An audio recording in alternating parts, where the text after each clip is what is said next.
Welcome to another Chat and Learn with Power to Fly. My name is Mariella Marie. As always, super excited to roll into this next hour with you all. I have a dear friend and colleague who I'm just excited to pass the mic to him in any second so that you all could hear all of the beautiful things he's got to share relating to this complex topic that we're going to dive into for the next hour. But before we pass the mic to Dr. Sunjata, I just want to go over some quick housekeeping guidelines so that we feel comfortable and confident before we go into these awesome questions that you all have submitted previous to this conversation. Now, in the meantime, go ahead and use the chat. Go ahead and start warming up the chat box. Let us know where you're calling from today. Let us know where you are in the world. And I see some folks have already turned on their cameras, which is great. We would love for you to participate. But I know that video fatigue is real, so no pressure there, no shame if you don't want to turn your camera on. But we'd love to see your beautiful smiling faces, no matter what time it is, where you are in the world. Go ahead and turn your cameras on and participate with us that way. Otherwise, you all are welcome to participate in the chat box at any time. You can drop any questions, any reflections in the chat, any of your own tips and tricks that you think will be useful for everyone who's joining live here. We've got quite a number of folks here live, and we will have quite a number of folks rewatching this. So we want to hear from you, and I empower you all to use the chat box to write any resources that you can add in addition to what we'll be sharing today. So we are recording. You will be receiving an email. If you signed up for this chat, you'll receive an email with a link to rewatch this chat, and also you can share that with your friends, with your colleagues. You can, rewatch on your own and take notes as you'd like. So be sure to look out for that recording. Also, if anyone at any time gets permission to hop off of the mute in this hour, just a heads up that you will be featured in our live recording as this is being recorded. So, you all have submitted some great questions, to get ready for this conversation here. We're going to roll through these questions one by one, but if anything comes up in the moment, maybe something sparks a question that you didn't get to submit, I empower you all to write those questions in the chat. We will try to get to as many as we can within the hour. And if anyone has any sensitive information and you prefer to be kept anonymous, you can just find me in the chat under Mariella Marie. Find me privately in the chat. You can write to me privately. I will raise your question or your reflection and keep you anonymous. So be sure to hit me up if you want to, I know we're talking about a complex topic here, and I don't want to put anyone out there. So if anyone, is dealing with some hardcore issues now, feel free to write to me privately and I'll keep you anonymous there. All right, so for those of you who have not joined a chat where you've heard me moderate or you've heard me drop knowledge, I'll just take a quick moment to introduce myself. My name is Mariella Marie. I am a social impact producer, among many other things. I like to call myself an octopus. Hit me up if you want to hear all the other many things that I do in my life. But for the sake of this conversation, I am a liberation facilitator. I love to share the stage, pass the mic to folks who are helping us just see the world from a new perspective so that we can all channel our inner artists and bring creative solutions to different problems and challenges that we see coming up in the workplace and beyond. So I won't go too deep here because you can read what's on the screen. And then I just also invite you all to connect with me either on LinkedIn. I'll be dropping some links in the chat in a minute so that we can take the conversation further. But without further ado here, I'm going to pass the mic to Sunjata, who is a dear friend of mine and a wonderful colleague. We share this work, and he's going to be coming, reflecting on these questions that you all have submitted throughout the next hour. But Sunjata, for those who have not had a chance to meet you or didn't join our part one of this 3-part series, I'd love to pass the mic to you now to introduce yourself. Let us know why you do what you do, and then set us up for success here. Set the stage for what we are going to be rolling into. Sure. Thank you so much, Mariella. Hello, everyone. I'm so happy to be here with you all. If this is our first time meeting, I'd like to say hello virtually, and it's a pleasure to meet you virtually. And if we've met before, I see one familiar face for sure, my friend Matthew Reynolds there. What's up, Matthew? And anyone else who participated in any of these chats in the past, hello. And it's good to be with you once again. So I know that everyone can see my bio on the screen. So I'll kind of veer left a little bit and just kind of tell you just something else about me. So I'm originally from Philadelphia, Pennsylvania.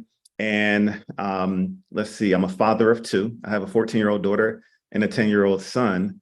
And Sunjata is a chosen name. It is not my given name. About 3 years ago, I changed my name to Sunjata, which means sun lion in Mandinka. So in addition to that, why do I do what I do? I'll just say that I've had an innate drive and an innate passion for bringing people together for a long time. And I also have a core belief that we can get along in spite of our differences. And I've been on a mission and creating content as an anti-oppression facilitator, organizer, and content creator over the last pretty much 20 years.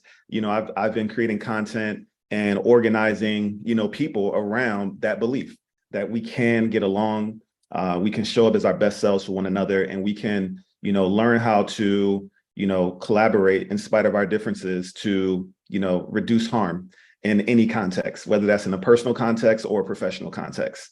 So that's a little bit about who I am. And once again, thank you all for being here. So should I jump right in, Mariella? Well, I just want to shout out folks who are already writing in the chat so we could see where we are in the world. We got folks calling from Seattle, Washington, San Jose, California, Douglasville, Georgia. That's where you're calling from, Sunjata, Cincinnati, Ohio, Las Vegas, Massachusetts, the big island of Hawaii.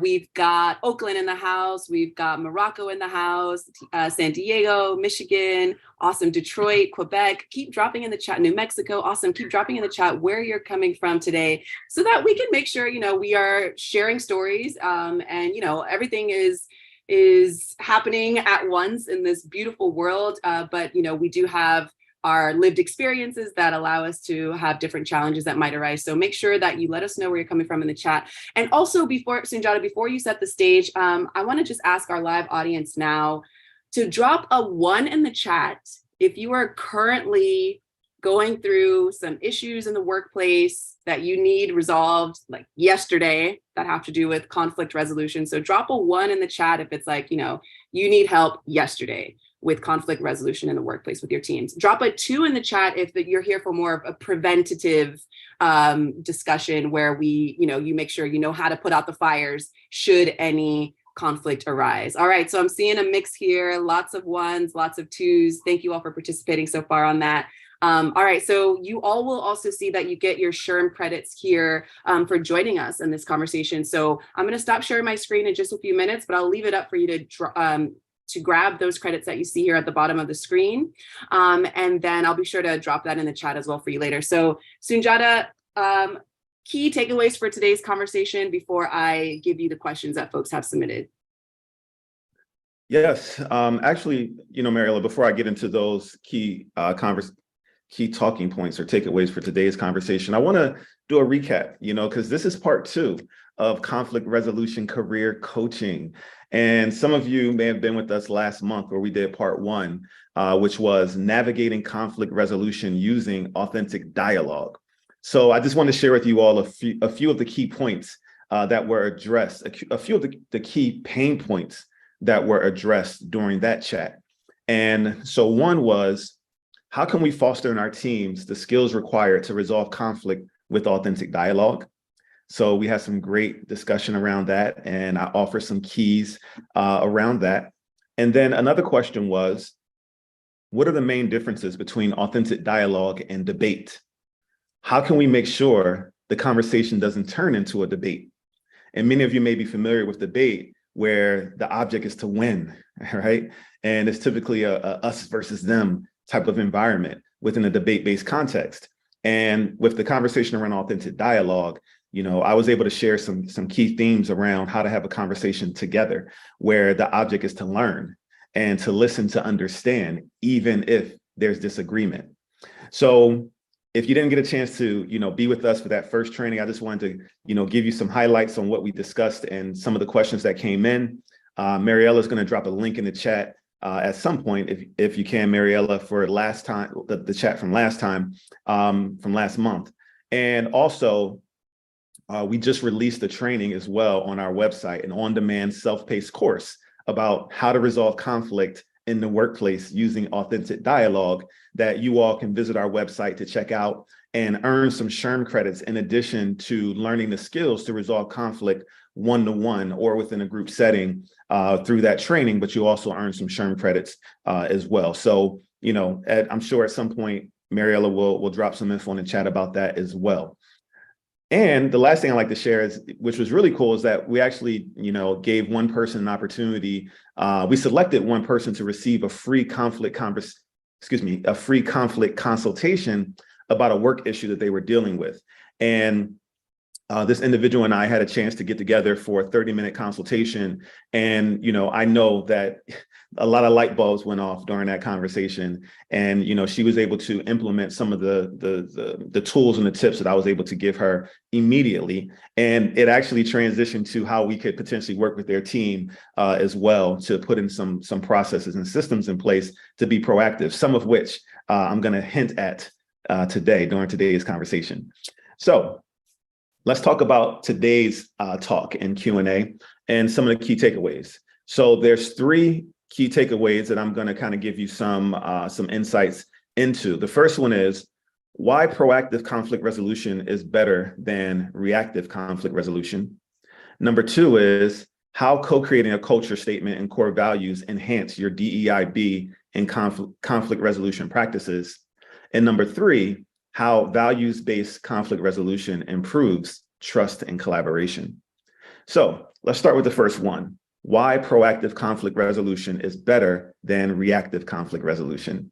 So I know in all of your minds, you're probably thinking, well, duh, that's pretty obvious, right? Being proactive and intentional is always preferred.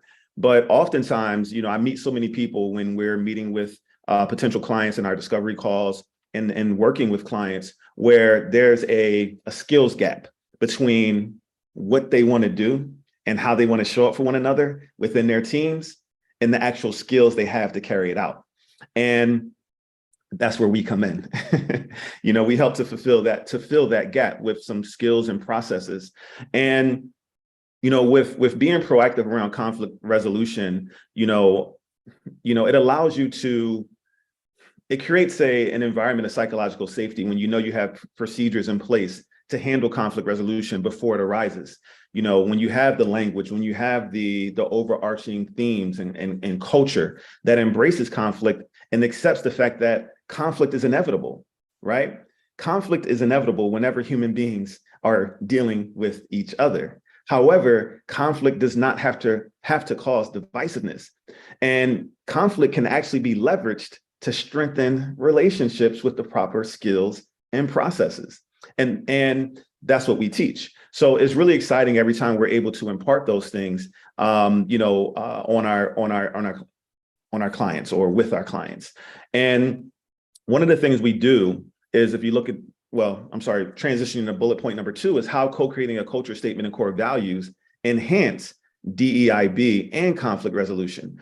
This is a key, process that we implement with our clients to help them, be proactive with their conflict resolution. Just by a show of hands briefly, how many of you have a culture statement? Or if you can just, let's say, drop a 1 in the chat if your organization currently has a culture statement, and drop a 2 in the chat if your organization does not have a culture statement. All right, I'm seeing a mix of 1s and 2s here. More Awesome. 2s than I thought, but okay, let's. And I'm seeing a lot of 1s. Yeah. I'm seeing a lot of 1s, which is awesome. Mm-hmm. That's great. Now, here's another question. How many of you had a hand in helping to create that culture statement? If you can put a 1 in the chat, if you contributed to creating the culture statement. If you and your teammates had a chance to contribute to creating that culture statement. Awesome. I'm seeing a lot of 1s, and I guess a 2 if you didn't, a 2 if you did not. Okay. And some are asking, what is a culture statement? All right. I'm seeing a lot of 1s and also a lot of 2s. Okay. So a culture statement is a statement of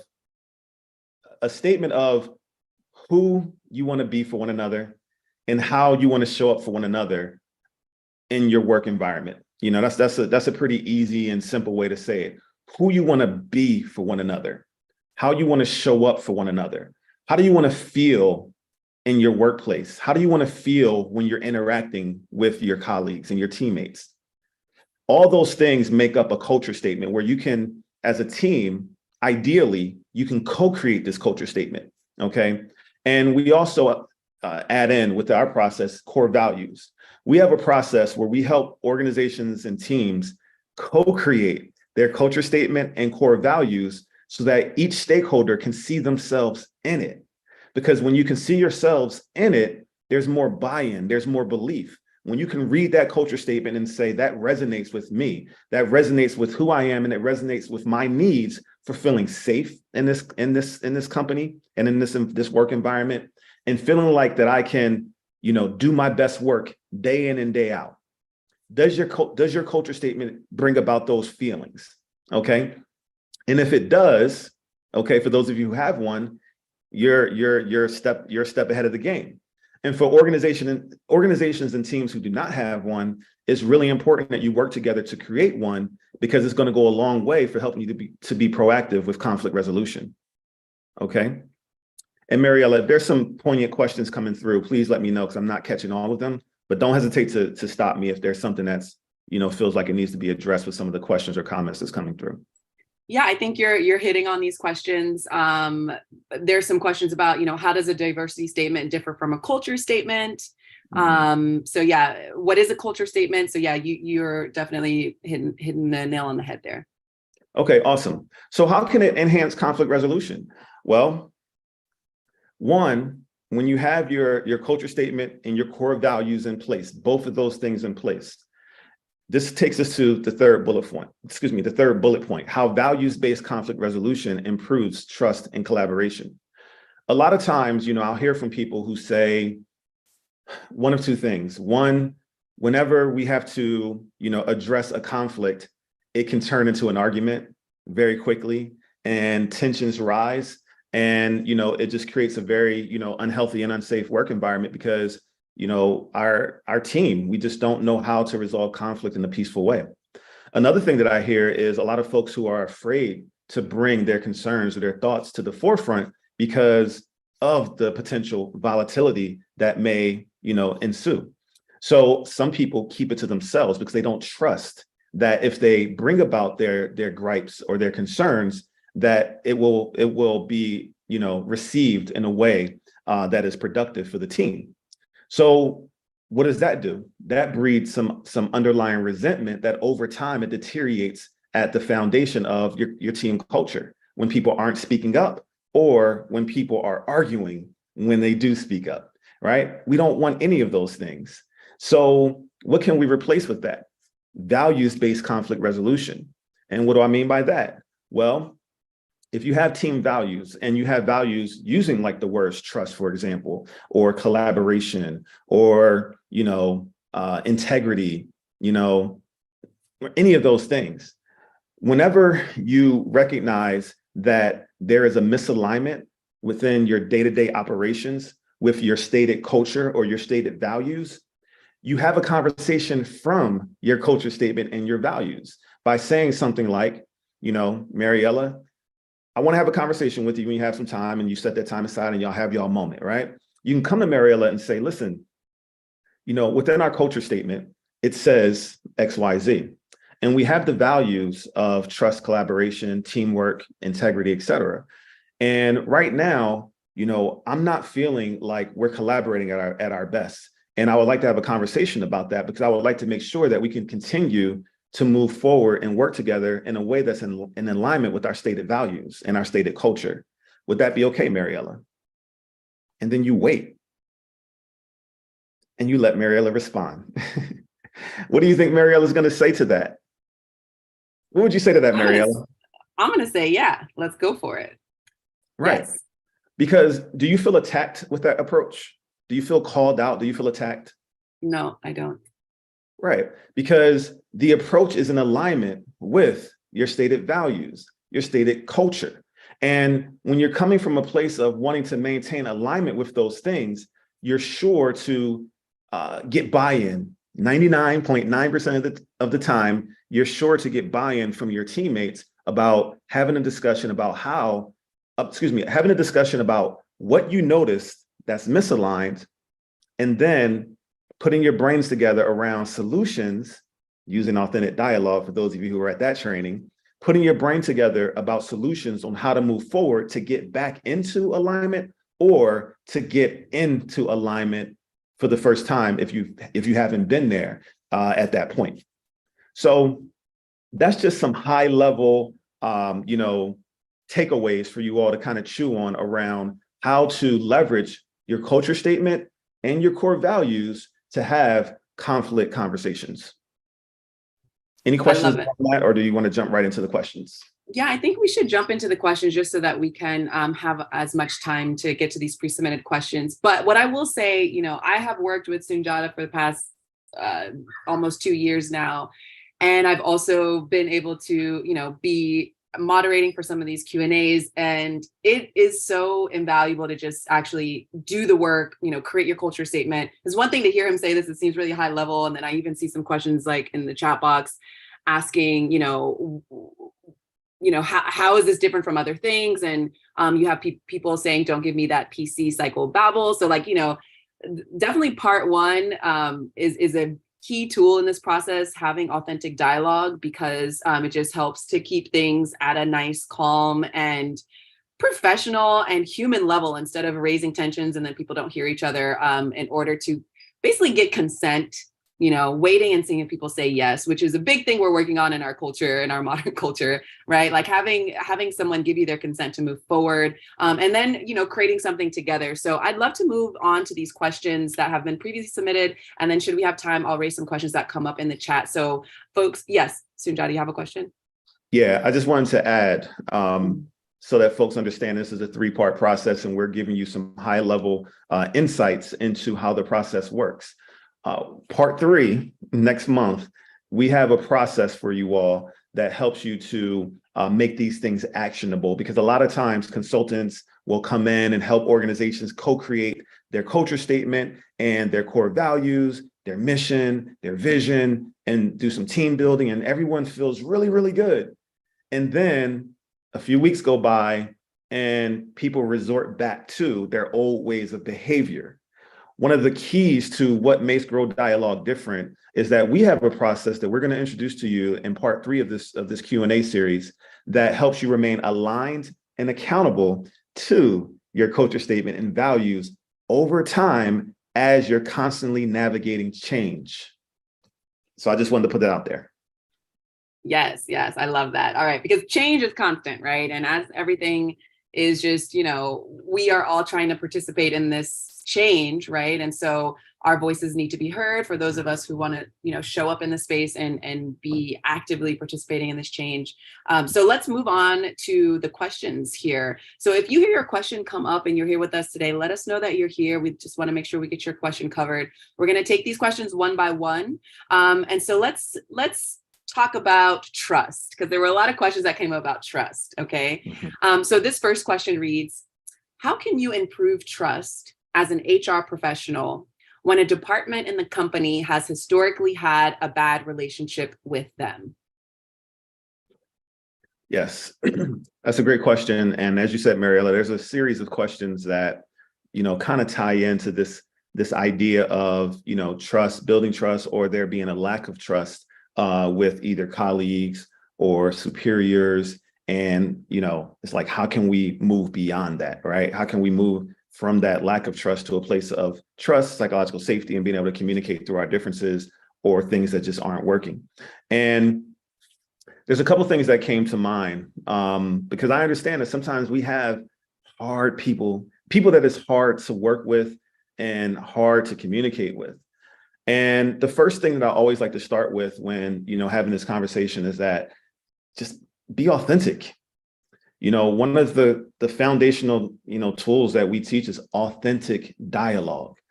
And, I think that pretty much everyone has an idea of what authenticity means. You can kind of infer what that feels like and what that means. So, approach the conversation, approach the person authentically and honestly, and just share, from the heart.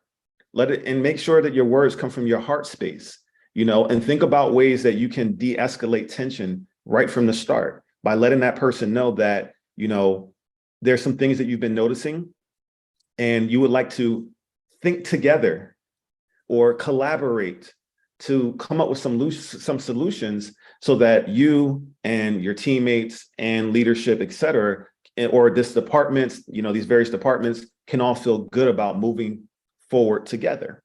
So, being authentic, speaking from your heart space, de-escalating tension by letting them know up front that you want to collaborate or think together to come up with solutions, not that you have all the answers, right? Not that you're coming to be in opposition to them, but that you want to think together.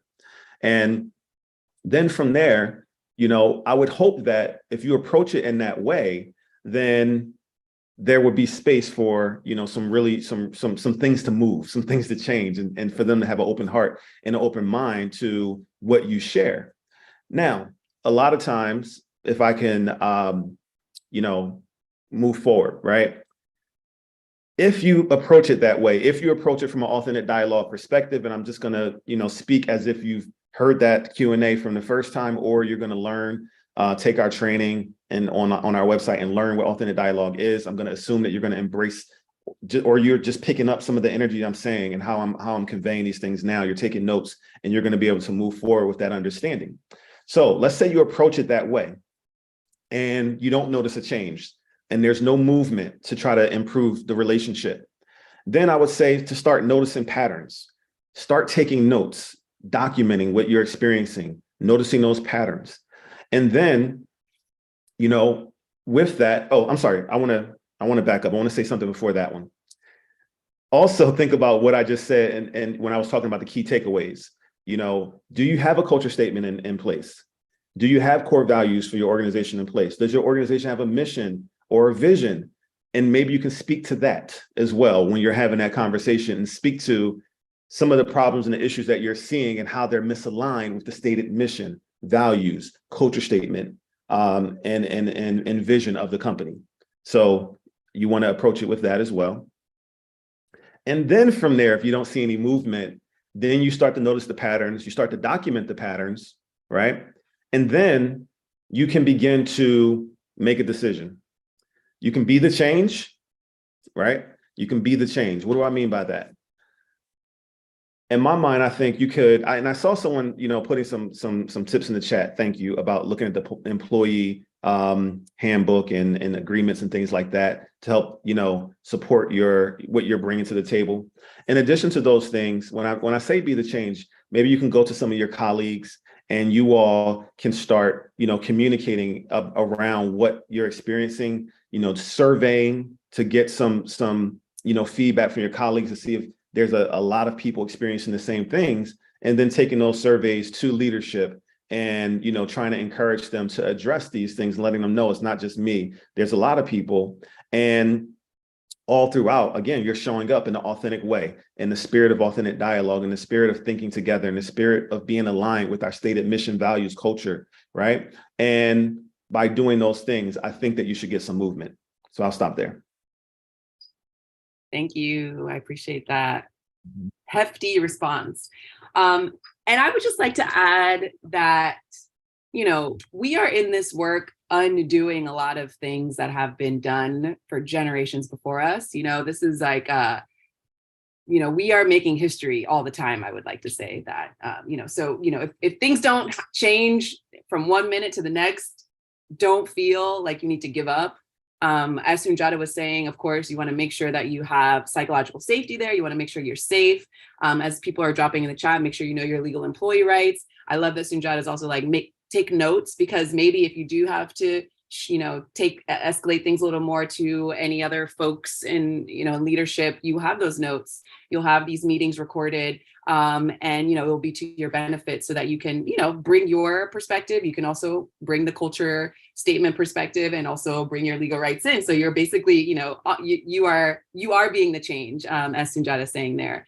So it's going to take time also, and to be okay with, the process. And that's also why I really love the work that we do at Grow Dialogue, is because it's process oriented. It's not just about like, pressing a button to fix something that, literally has taken generations to create. A lot of things we're dismantling a lot of, oppressive systems in the workplace and beyond. So things are going to take their time.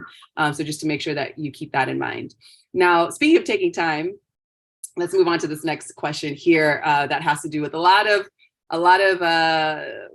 generational things happening where people aren't really, I guess, may not be willing to acknowledge their so-called privilege or whatever it is that they might hold in the workplace. So this question reads, how do we build trust with those who have internalized their superiority over others, act upon that superiority, and come from that viewpoint in their actions at work? Yeah, thank you, Mariella. And before diving deeply into that question, I appreciate what you just added around the process, right? Because I just want to just share, there are no quick fixes. Some of the information and the concepts and ideas that we're sharing with you all, you may be able to take something from it and to move the culture forward in a positive way. But the way to get lasting change is you have to do things differently and over time, because the challenges that we're facing and the history that we're making, as Mariella put it, we're undoing generations, decades, centuries of embedded beliefs, ideas, norms, systems, and values. So in order to really eradicate some of these ills, there's processes and systems that have to be put in place on a regular basis, right? And again, that's what we come in to do as a company. But for the sake of this Q&A, I hope that I can give some of you, all of you, things that you can put in place to kind of tread water and start being a change, being a difference. And, maybe some of you may actually have the resources. There may be some leaders on here who have the resources or the ability to make the decision to bring on a company like ours or another company who does similar work that can help you stay aligned and accountable, to consistently take an action to change the culture and move it forward positively. So with that said, yes, I know that a lot of you may work for, managers, directors, bosses who have internalized this superiority. And again, that's what this whole movement around diversity, equity, inclusion, and belonging has been working to, overturn or move away from, right? And I imagine that if you're still showing up to work every day and there's still people who are, wielding, power over and control, and as I like to put it, over others as a means of thinking that that's what it's going to take to get the job done, that either A, your organization has yet to embrace, DEIB work at all. You may not have any, DEIB goals and objectives and processes and procedures in place, or you have them in place, but again, they're up on a wall somewhere or on a website, but they're not being, enacted. There's no action towards, changing things. So this goes back to, if you are in that position, the things I said when I answered the previous question, you have to be the change. And one of the ways that you be the change is you recognize what's missing. Do we have a mission statement, a vision statement? Do we have a culture statement? Do we have values? And within those things, is there anything within there that this person is misaligned with and how they're showing up in their engagement with you? Is there anything, that's just misaligned? And I imagine that typically it is, because nowadays companies have all these, lofty statements around, DEIB or just teamwork or feeling safe or, collaboration and all these different things, right? But yet you have someone showing up misaligned to that. So that's a one-to-one conversation where you show up and have an authentic dialogue where you're pointing out the misalignment and asking, how can we think together to move forward in a positive way? Now, if you don't feel comfortable doing it one-on-one, this is where the surveying comes in of teammates, and then presenting it to leadership and asking, could you potentially, again, be the leader, be the person that's saying, I would like to work towards putting in, how we as an organization can put into place a culture statement, some core values that are more aligned with who we say we want to be within our mission and vision, because most companies at least have that, right? But we're not addressing the culture, the day-to-day culture, the fabric of the organization. We need that so you can attack it that way. So you don't feel like you have to be necessarily pointing fingers at that one person, but you can create a committee that's doing the work to implement this culture statement, this core values, or the DEIB goals and objectives as an organization.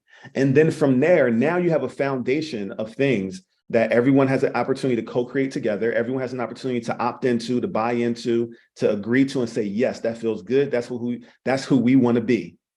And then you have an opportunity to start having those misalignment conversations once all that groundwork has been done, so that no one feels called out, no one feels like you're pointing a finger, no one feels like you're acting like a victim, blah, blah, blah, all those things that, people tend to get pushback on, right? So that's how I would suggest, approaching that. All right. And then also to reiterate, when it's time to go, it's time to go. And of course, we can't all leave whenever we want. We have to make sure that we have, things taken care of. But an exit plan, if you start seeing these red flags, go ahead and start your exit plan so that you can find a company or, create your own culture somewhere else where you feel heard and everyone is being respected. I definitely want to, yeah. Or within the same team. That's another thing that I advise folks. Let's say you're doing these things, and that's where the whole noticing the patterns comes in, right? You're doing all these things, you're approaching things authentically, you're having authentic dialogues, you're speaking to alignments and misalignments with stated values and culture, et cetera, but you're not noticing a change. Then what can you do, right, to make your work environment safe? Can you align with a different department, a different leader? Can you request to report to a different leader who may be more values aligned? That's an option. Or if things are so volatile and their leadership has no intent on making a change, then unfortunately, yes, there are some times where you have to then take that information that you've been gathering, those patterns you've been noticing, and start interviewing for new positions where you're able to ask questions to see how other companies are navigating these particular issues that you've noticed in your current position. And again, I want to be sensitive, as Mariela just was, and noticing that that's not always possible, and that may take time, but it's something that you can be working towards, because ultimately, you don't want to be in a position where your mental wellness and your emotional wellness is being compromised. Absolutely, absolutely. So we got some yeses and +1s happening in the chat. Let's move on to this next question here. And Sunjata, I'd love for you to approach this, from the perspective of, C-suite leadership coming in, or, anyone transitioning into different teams that might not be holding, C-suite leadership. So this question reads, how do you gain trust as a new member coming into a very close-knit, established team? Mm-hmm.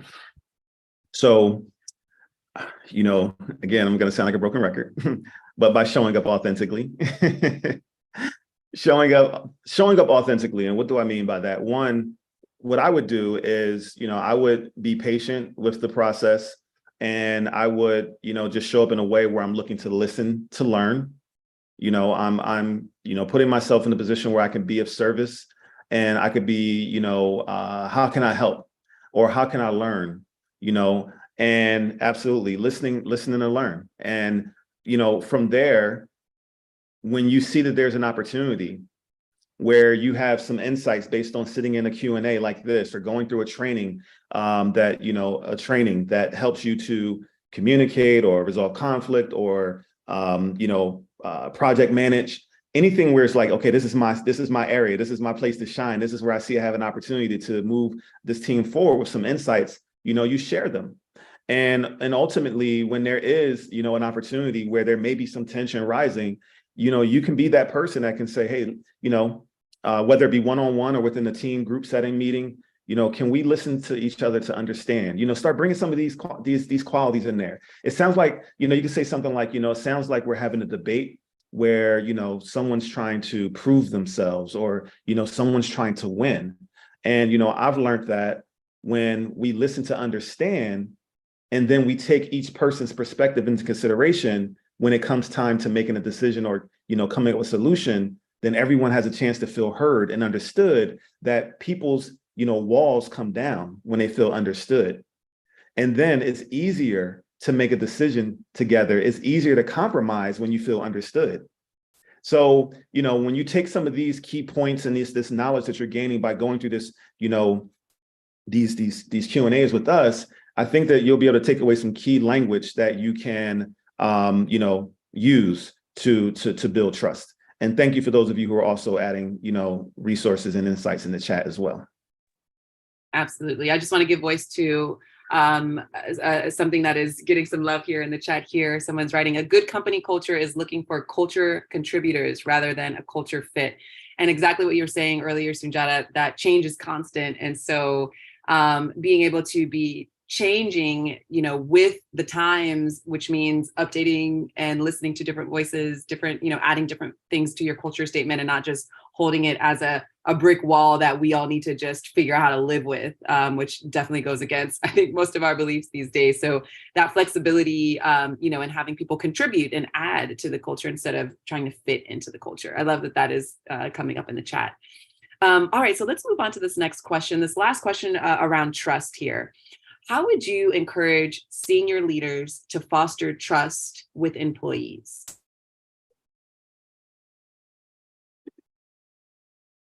That's a good question. I saw the last question that came in through the chat and I wanted to read it. I saw it flash across my screen from Aline. I want to go ahead and say that out loud. Is that okay, Mariella? Totally, go for it. It says, so much of this presumes that all folks have a minimum level of emotional intelligence to even engage. That's a great point. That's such a good point, Aline. And if I'm saying your name wrong, I apologize. And this goes back to what I said when I talked about being the change. And I'm also going to, give a shout out again to part 1 of this series, where we talked about how to model authentic dialogue with people who have not gone through the training. There's a way that you can show up.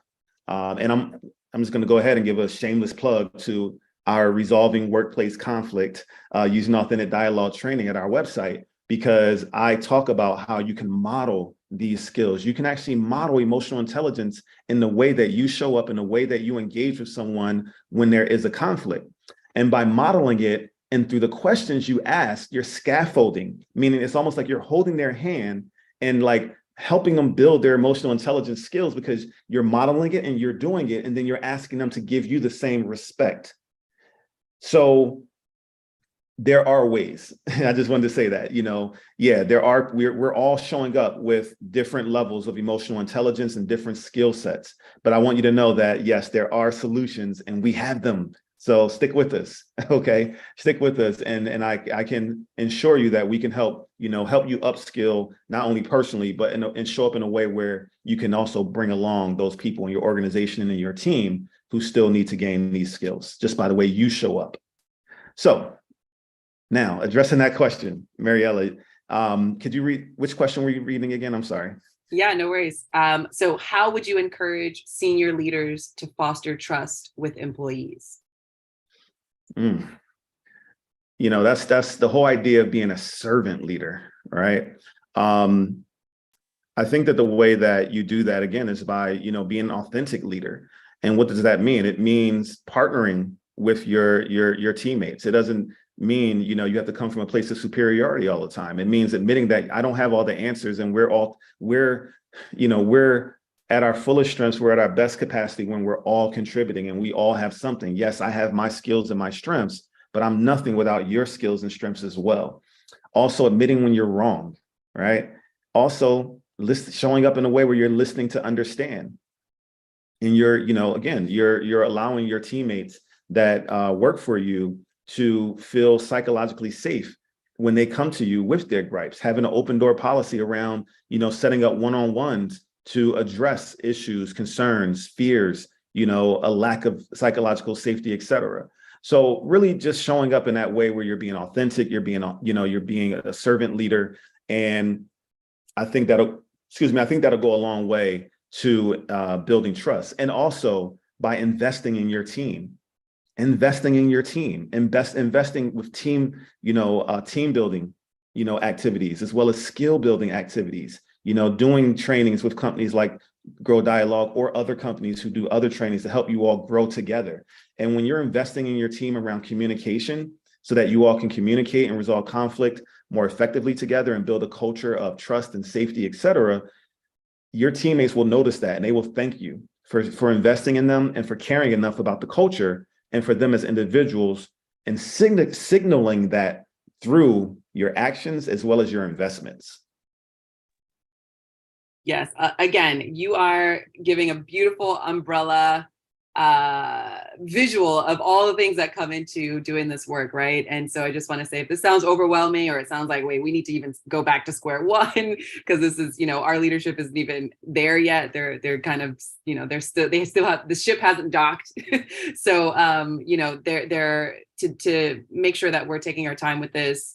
And, reach out to us if you need some one-on-one, consultation, because it's hard and everyone's coming from different lived experiences. And then we've got all of this, social cueing that's coming up with these putting statements up and not really, acting on those statements. So it's a cold world out there, and I just want to empower everyone to don't be discouraged. A lot of folks are feeling that here in the chat. So time is running out almost. We've got about 15 minutes. So I want to make sure that we get a couple more questions in before we wrap up. And again, I just want to say to everyone, thank you for dropping your resources in the chat, what you all have been experiencing in your own personal experiences. Thank you for dropping that in the chat. Keep that going. We're going to look at this chat later and kind of speak to some of the things we didn't get to highlight live. We're going to speak to those with folks who are signing up for our newsletter. So you will be heard, just to let you all know.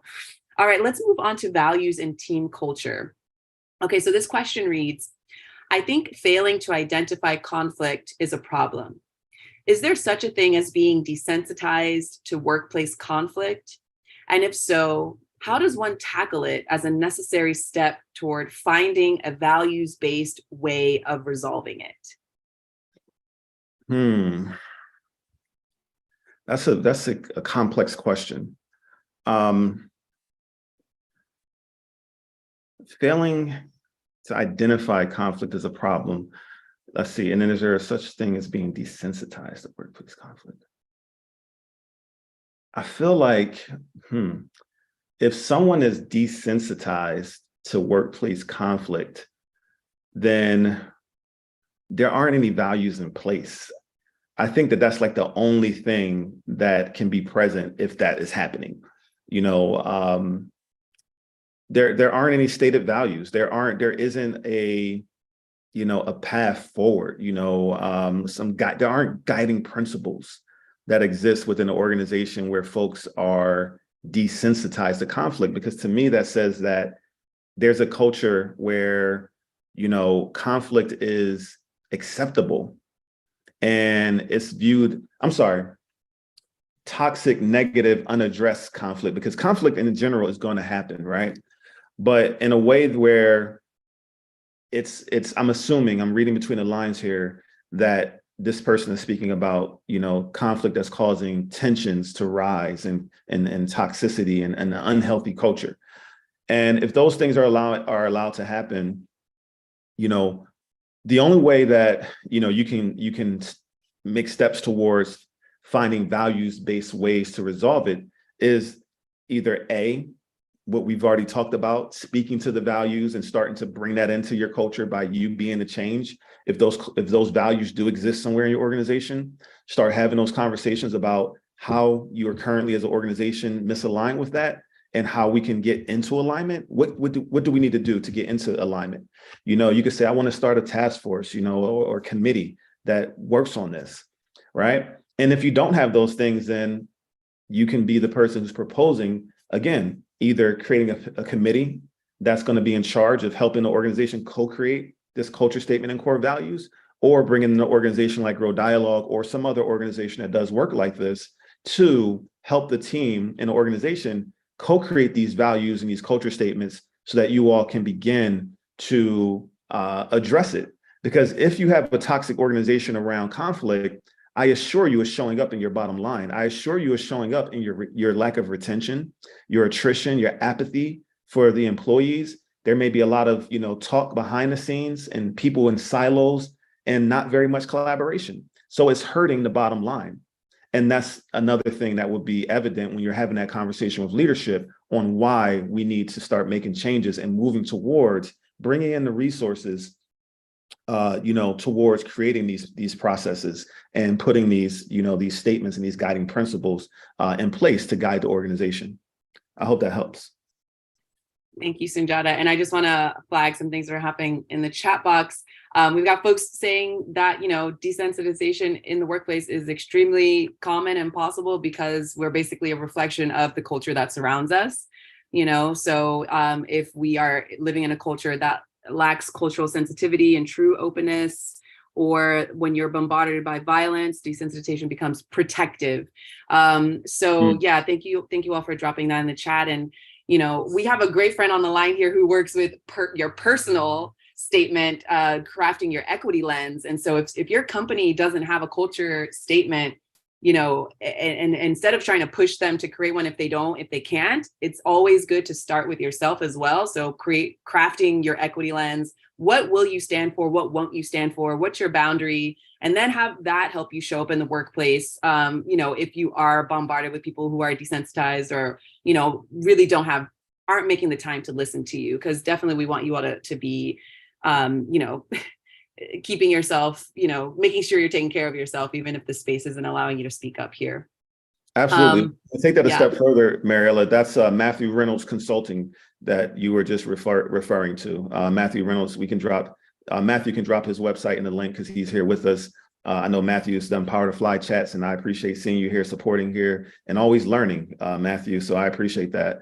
And yes, I see some other comments, in the chat, someone said about having numbers. This is where surveys come into play, where either you or asking someone in HR, if you have a people team, to survey around these pain points so that you do have some data to take to leadership when noticing these problems. If people are feeling unsafe, it has to be addressed because you don't have to deal with this, and you shouldn't, right? So you try to address it, you be the change, you take it on as a leadership, endeavor. And then ultimately, if it doesn't work out, guess what you have to take forward in your next interview? You have a story about, these are the things that I did to shift the culture in my previous job.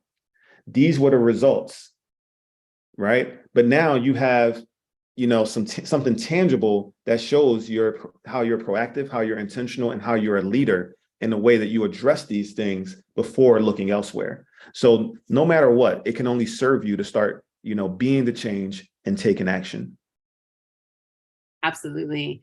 Okay, so yes, thank you, Matthew Reynolds, for dropping your link. Definitely check out what he's got for you all, because we definitely support his work. He's also a liberation facilitator, amongst many other things. And as time is drawing near an end here, I'm going to just drop for the last time those helpful links that I put in the chat, and just bring up a closing slide here so that we can talk about what's next. So as you all have seen, we have joined together with Power to Fly to offer SHRM credits. So this will be your final time here, if you're live with us, to grab those SHRM credits from Power to Fly here at the bottom of the screen. I've also dropped those in the chat. We also would love to have you all opt in for a free conflict resolution and team culture call with us at Grow Dialogue. So you should see a link there in the chat as well. That'll take you to Google Forms. You'll just have, maybe 1 minute, if we can all click on those if you're interested in speaking with us one-on-one, because of course we can't get to all of the questions in a live Q&A here. Love that Power to Fly is giving us the platform to do so. But if you want to dive deeper, go ahead and click on that Google form. We're going to be selecting about 3 folks, since we got so many people who have signed up for this call. We're going to have about 3 different teams here that we're going to give that free conflict resolution and team culture consultation to there. So be sure to click on that. And Sunjata, I'd love for you to talk a little bit more about this on-demand training that you have been referring to, and also maybe give us a little teaser of what you plan to cover in part 3 of our series. Sure.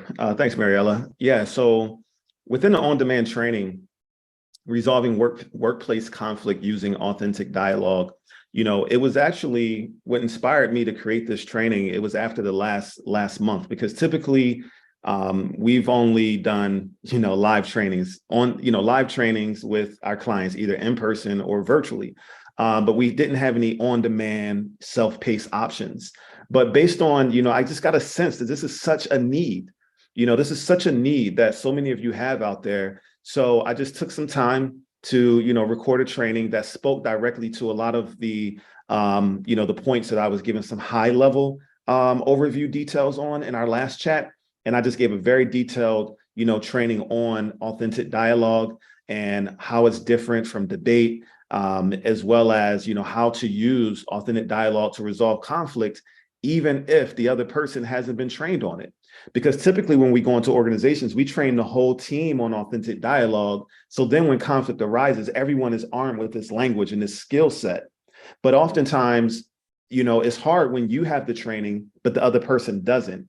Well, this on-demand training was from that perspective. I have this knowledge, I have this training. How can I engage in an authentic dialogue with someone who has no idea what that even means? Well, guess what? I gave you the way to do it in that training. So check it out when you get a chance. Now, here's a caveat. We literally just launched this part to our site and this course last night. So I noticed that there's currently an error on the enroll now button. So give us about a day to get that fixed. We're using the platform Teachable to host this course.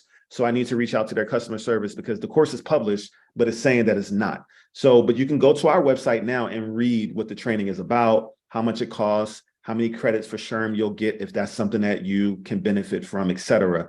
You can get all those details now, but you can check back tomorrow and we should have that link fixed so you can actually get started in that training, right away. And for part 3 of our, conflict resolution career coaching series here with Power to Fly, we're going to be talking about how you can co-create a thriving work culture using a tool that we call ChangeUp. So, earlier I talked about how a lot of times organizations have their DEI goals and objectives. They have their culture statement, they have their core values. But then as the day-to-day starts happening, we kind of fall back into our old patterns of behavior. Well, we have a tool for that. And it's called ChangeUp. And it's a way to stay aligned and accountable. And I'm going to be giving you some high-level overview of how to use that tool if you want to use it yourself in the next training. So I hope to see a lot of you there. I hope to see all of you there. Yes. And so just so that you all know, if you signed up for this conversation today, be looking out for a rewatch email. You'll receive a link to rewatch this Q&A. We know we talked about a lot of things, very high level. Again, if you want to dig deeper with us, please make sure you fill out that Google form, and otherwise reach out to us on LinkedIn or on our website, and we're happy to chat it up one-on-one. Because I saw, when we first started this conversation, a lot of you dropped a +1 in the chat saying that you need the, you need the help yesterday. So just also want to be mindful of that. Thank you all for contributing to the chat. We've had a lot of movement in the chat box here. And wow, without further ado, Sunjata, can you leave us with some words of wisdom, food for thought, anything? I mean, you said so much already, but just because we've got about 1 minute left, I would love for you to leave us with some food for thought. Sure. I guess I'll say, well, one, I just want to express gratitude. I want to express gratitude because I know you all, this is the middle of your workday and you took some time out to be with us. So thank you. And I just want to encourage you all to know that change is inevitable and is always moving towards reducing harm, and as we continue to learn and evolve as humanity,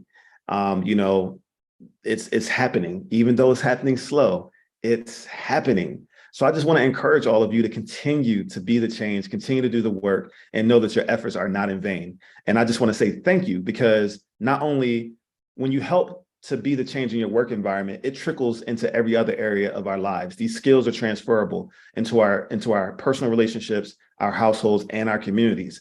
And it's all very valuable to being the shift and being the change to reducing harm in society. So I just want to say thank you all, because you obviously care, because you're here.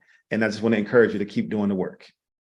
Yes. Thank you, Sunjata. And thank you, everyone. Enjoy the rest of your day. We'll see you on part 3, and be looking out for an email from us. We would love to continue the conversation. Good luck. Don't give up. Be you, be authentic, be true, and let's be friends. Let's hang out. All right. Peace, everyone. Peace, y'all.